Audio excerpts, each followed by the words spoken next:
Yep. I said it before and I'll say it again. Life moves pretty fast. You don't stop and look around once in a while, you could miss it.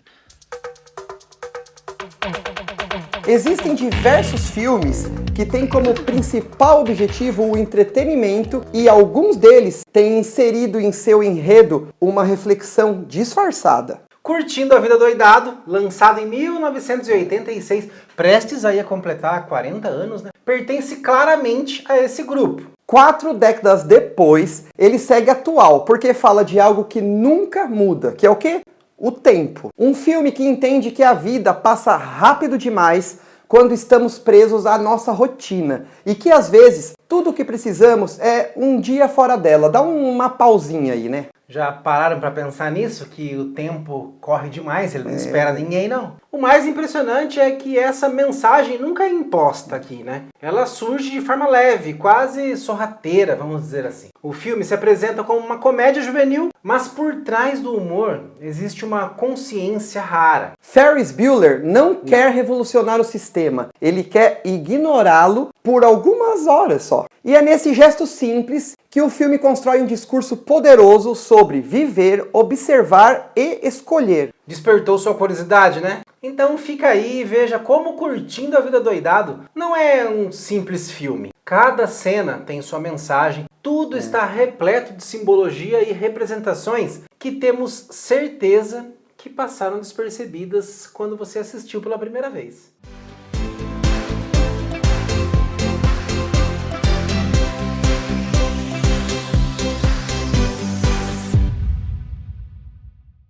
A trama acompanha Ferris Bueller, um estudante que finge estar doente para matar aula. Quem nunca, né? Porra, quantas vezes jogar fliperama?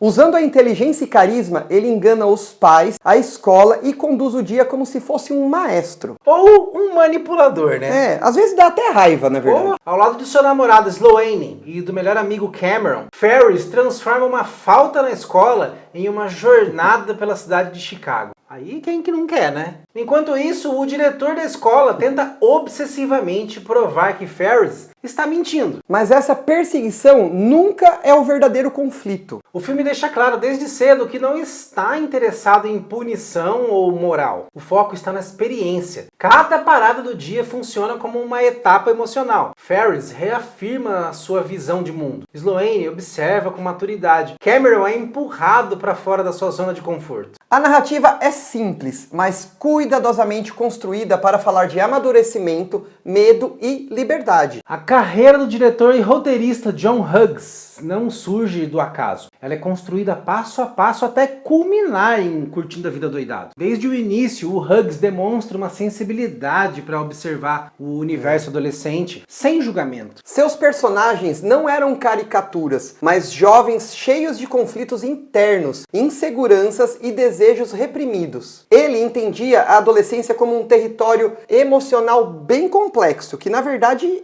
né? E hoje é pior ainda, inclusive. E isso reflete diretamente na maturidade desse filme, cara. Matou a pau o negócio. Faltava isso mesmo, né? Esse tipo de olhar para a juventude. Ele acertou em cheio.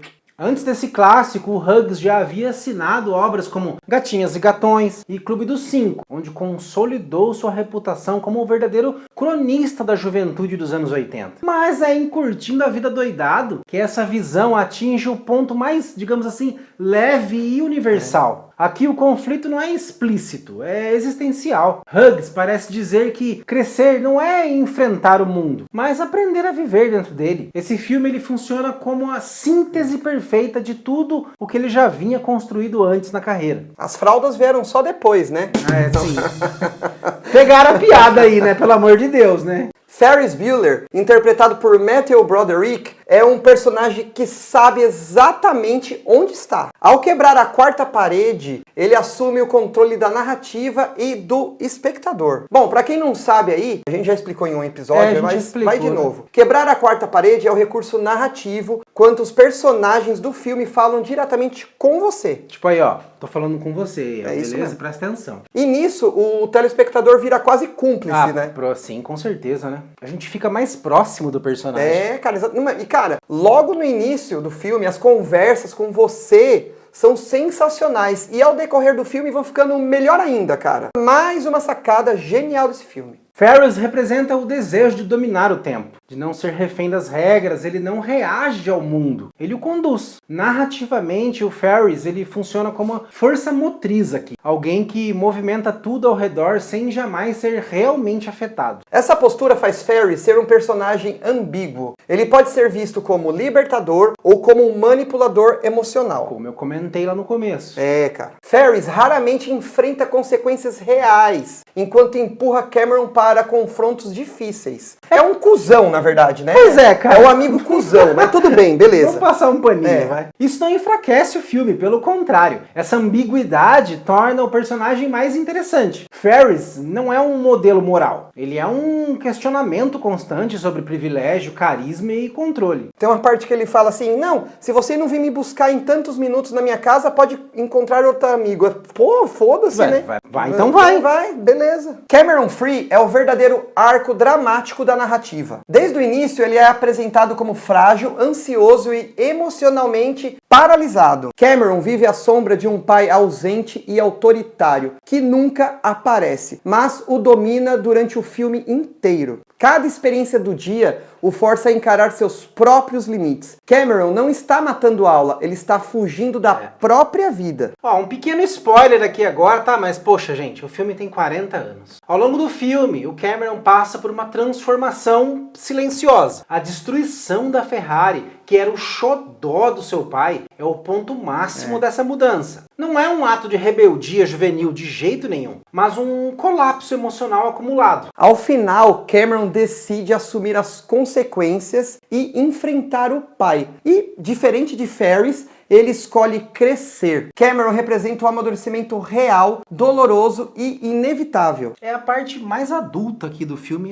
Cara. Mais adiante iremos falar mais sobre esse ponto-chave do filme, porque não é um simples acidente, né? Essa cena representa um colapso emocional. E evolutivo. Sim. Sloane Patterson funciona como o eixo de equilíbrio do trio. Ela não é impulsiva como Ferris, nem paralisada como Cameron. Sloane observa, entende e participa sem perder a consciência do momento. A sua presença traz uma estabilidade emocional aí à narrativa. Ela entende que aquele dia é especial justamente porque não pode durar para sempre. Que pena. Que pena. Sloane representa a maturidade precoce. Ela já parece compreender algo que os outros ainda não descobriram. Mulher, né? Muito mais cabeça do que os caras. O valor da experiência não está na repetição, mas na lembrança. E em um gênero dominado por personagens masculinos, a Sloane ela foge do estereótipo. Ela não existe para validar o Ferris, mas para compartilhar o momento com a lucidez. Jane Bieler é a irmã de Ferris, ocupa uma posição fundamental na narrativa, justamente por ser o seu oposto. Enquanto Ferris navega pela vida com carisma e impunidade, Jane vive presa à frustração de nunca ser ouvida ou acreditada. É a síndrome do irmão mais velho, né? Eu posso dizer muito bem isso. Mas olha, nesse caso aqui é complicado porque o Ferris, ele é extremamente popular e ela morre de inveja. Mas é a irmã mais velha, coitada. Eu também tenho irmã mais nova, eu sou irmão mais velho. Então, você sabe como eu sei perfeitamente, eu não queria pôr isso pra fora. Ela representa o olhar ressentido de quem segue as regras e ainda assim não tem recompensa nenhuma. Jane existe para expor o privilégio invisível de Ferris. Ela enxerga a farsa como clareza desde o começo do filme, mas não possui o mesmo poder social para vencer isso daí, né, cara? Não tem como. Não dá. Interpretada por Jennifer Grey, a Jane passa por um arco silencioso, mas significativo. Ao longo do filme, a sua obsessão em desmascarar o irmão revela talvez não uma inveja, mas o desejo de justiça. O encontro com o jovem rebelde na delegacia funciona como ponto de virada ali, emocionalmente falando. Jane percebe que viver apenas com a oposição a Ferris também é uma prisão, não deixa de ser. Mas eu acredito assim que é inveja, vai tomar um rabo que não é inveja. Ao final, ela não vence Ferris, ela se liberta dele. E isso fecha um dos arcos mais subestimados do filme. E ainda, aqui temos a participação especial de Charlie Sheen, que surge em um dos momentos mais curiosos e simbólicos do filme. Como o Charlie Sheen não apareceu em nenhum nenhuma menção desse caso do... Epstein? O Epstein, né? Ah, mas poxa. Porra, milagre, hein? Será? Não contaram pra ele, eu acho. Eu acho que ele é um perdido, assim, mas um perdido com limites. Ele interpreta o jovem rebelde encontrado por Jane na delegacia, um personagem sem nome que funciona como uma projeção. Diferente de Ferris, esse jovem não venceu o sistema com charme, ele foi engolido por ele. Sua presença introduz uma nota mais amarga em meio à comédia. Em um trecho mudado do roteiro, era pra ele, esse personagem do Charlie Sheen, ser um amigo do Ferris. Daí mudaram tudo. Mas ficou bom. O personagem de Charlie Sheen representa um possível futuro alternativo. Alguém que viveu à margem das regras e pagou o preço por isso. Ao ouvir o seu discurso, a Jane percebe que sua obsessão por Ferris também é uma forma de aprisionamento. Esse momento marca a virada emocional. O filme sugere que rebeldias sem consequência também cobram um belo de um custo aí. E que crescer é escolher como lidar com isso. Dentro da narrativa, o diretor Edward Rooney representa a face mais caricata e, ao mesmo tempo, mais reveladora da autoridade adulta. Ele não é um educador, mas um fiscal obcecado por controle e punição. Rooney transforma Ferris em um inimigo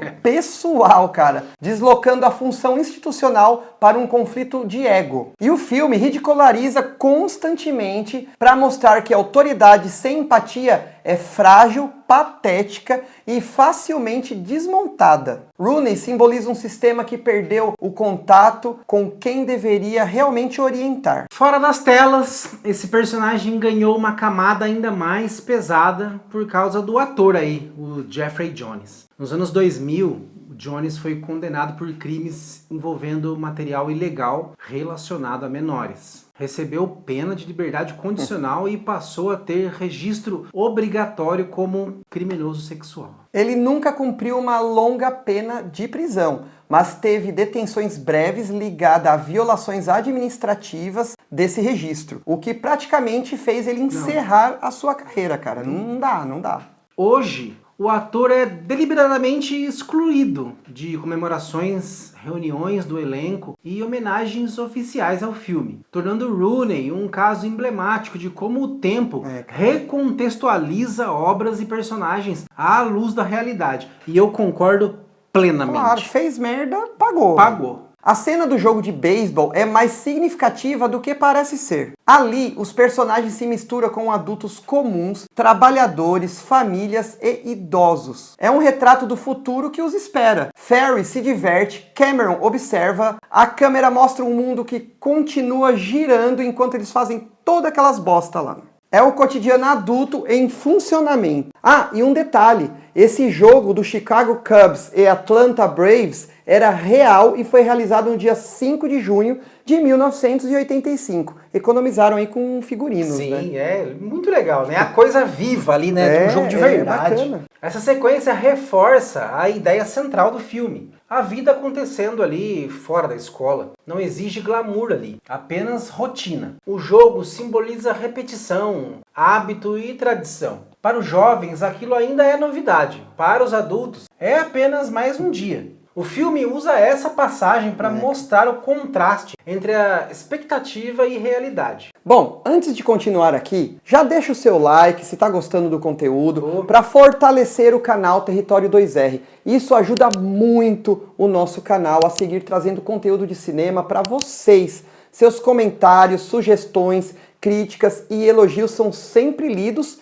e respondidos. Não importa se vocês são lovers ou haters. Não importa, a gente responde todos. A gente tá indo pelo caminho certo, porque a gente tem muita gente, tem aqui uma galera que gosta da gente e uma galera de hater. Isso aí é bom, é gostoso. Só fortalece. É gostoso. E se ainda não é inscrito, se inscreve agora e ativa o sininho para não perder os próximos vídeos. É um melhor que o outro aqui no Território 2R. Tropas Estelares tá bonito, hein? Porra, cara, que vídeo, hein? Vamos deixar o link na descrição aqui? Isso, deixa. Tá aí. E se você tá curtindo bem o canal aí, a gente pode ir um pouco mais além. Agora temos o nosso grupo de membros do Território 2R. É totalmente opcional, mas lá a gente compartilha conteúdos com antecedência e muito mais está sendo aí preparado para vocês, membros, beleza? Aguardem aí. Todos os links estão aqui embaixo. Agora vamos retornar para o que interessa, que é o vídeo. Não, que é o outdoor, vídeo... quero saber no outdoor.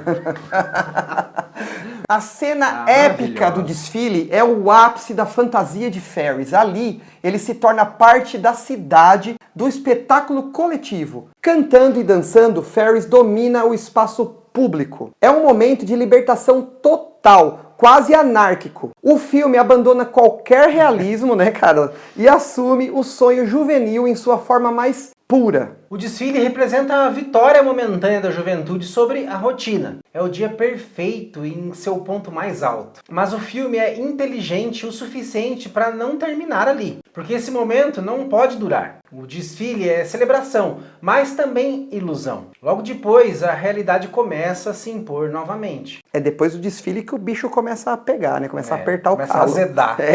A sequência dos manobristas com a Ferrari é uma das mais irônicas do filme. Cameron acredita que pode controlar tudo se proteger o carro. Ferris acredita que tudo sempre vai dar certo. Mas o filme mostra que o controle é uma ilusão. Os manobristas representam o mundo externo. Olha o rolê que os caras deram na Ferrari. Nossa, cara, que isso? Decolando.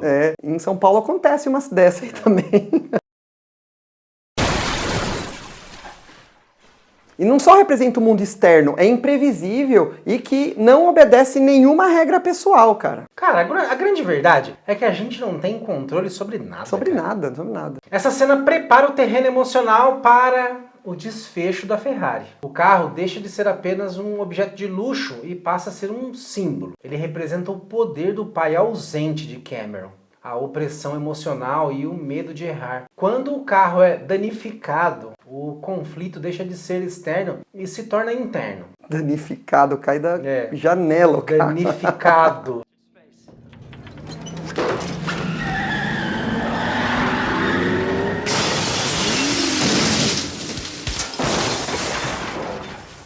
Como mencionamos lá no início, a destruição da Ferrari é o momento mais importante do filme, porque aquilo não é um acidente, ele é um colapso emocional. Cameron não destrói o carro por raiva, mas por esgotamento. Na verdade foi meio sem querer, né? Mas ali ele viu que valeu a pena. Valeu a pena ter passado dos limites. Cara, se é no Brasil, o cara tinha tomado surra de marmelo.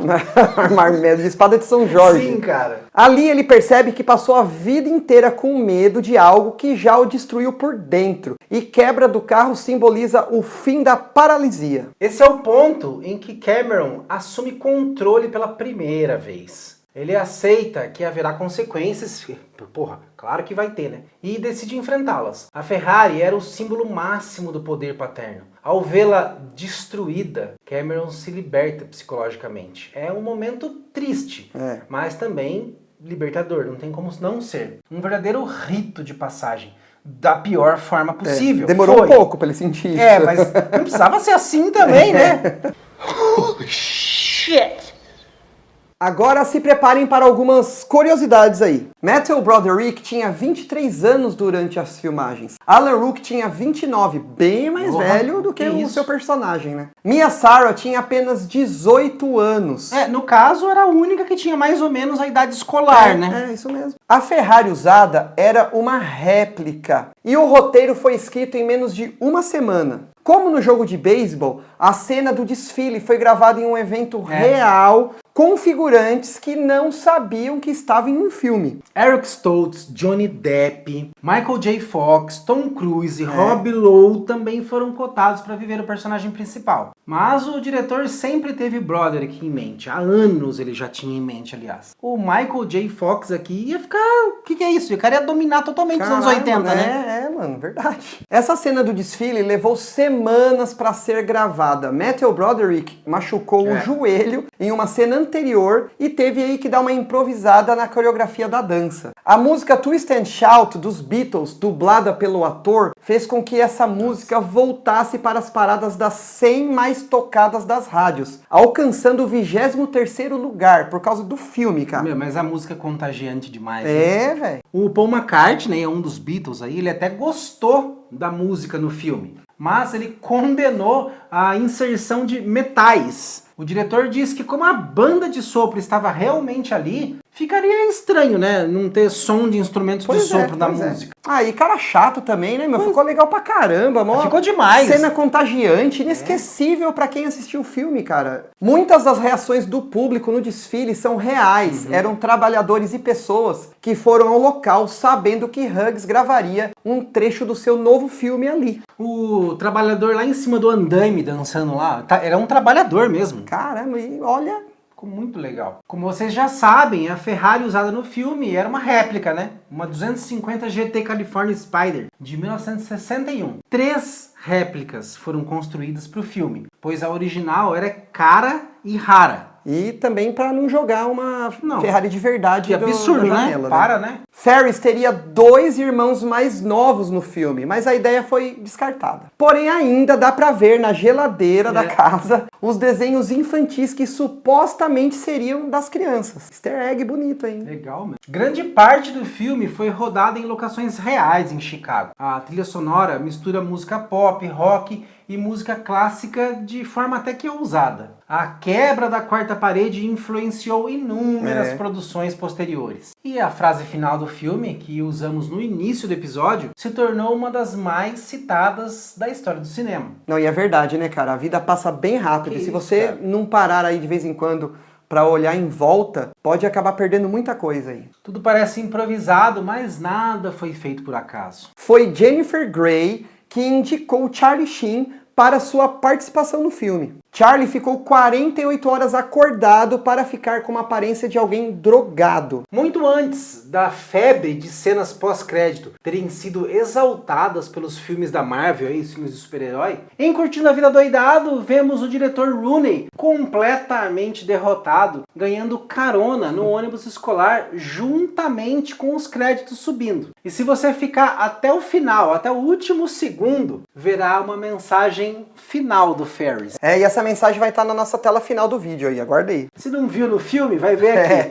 Um dos bastidores mais conhecidos do filme envolve Metal Brother Rick e Jennifer Grey. Apesar da química evidente em cena, os dois não assumiram um relacionamento durante as filmagens de Curtindo a Vida Doidado. O romance só veio a público depois que o filme já havia sido concluído. Isso torna interessante observar como a relação entre Ferris e Jane carrega uma tensão quase íntima, né, que ganha uma outra leitura quando vista à luz do que viria depois. Esse relacionamento acabou sendo marcado por um episódio bem trágico anos mais tarde. Em 1987, durante uma viagem à Irlanda, Broderick e Grey se envolveram em um grave acidente de carro. Matthew dirigia o veículo, que colidiu frontalmente com um outro automóvel, resultando em diversas fraturas no ator e na morte de 2 pessoas, cara. Que pesado, hein? Que coisa horrível. Broderick foi acusado de direção imprudente e recebeu uma condenação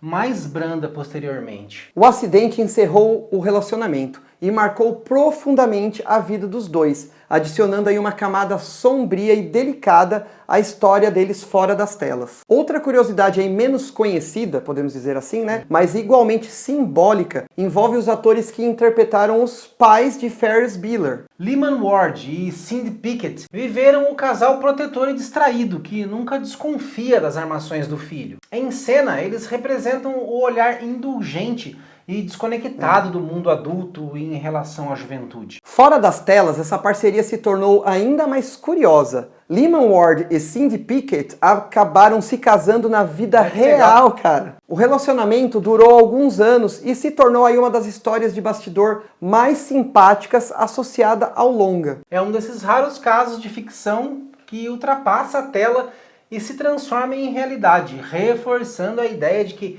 Curtindo a Vida Doidado capturou conexões humanas muito reais, tanto dentro quanto fora do cinema. É um filme bem bacana mesmo. Eu sempre gostei muito, assisti diversas vezes Sessão da Tarde.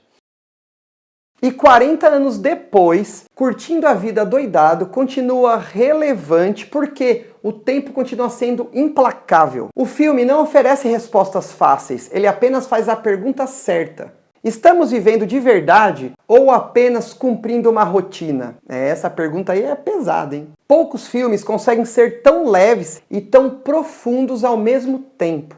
O Território 2R acredita no cinema que resiste ao tempo, no cinema que cresce junto com o espectador, que é esse caso aqui, né? E também no cinema que provoca reflexão sem perder o prazer de assistir. E se você chegou até aqui, você entende de tudo isso e nunca se esqueça de viver um pouquinho mais a sua vida. O tempo não espera. Já que temos tudo isso em mente, não vamos mais nos esticar aqui. Exato, né? Heavy metal sempre, galera. You're still here? It's over. Go home.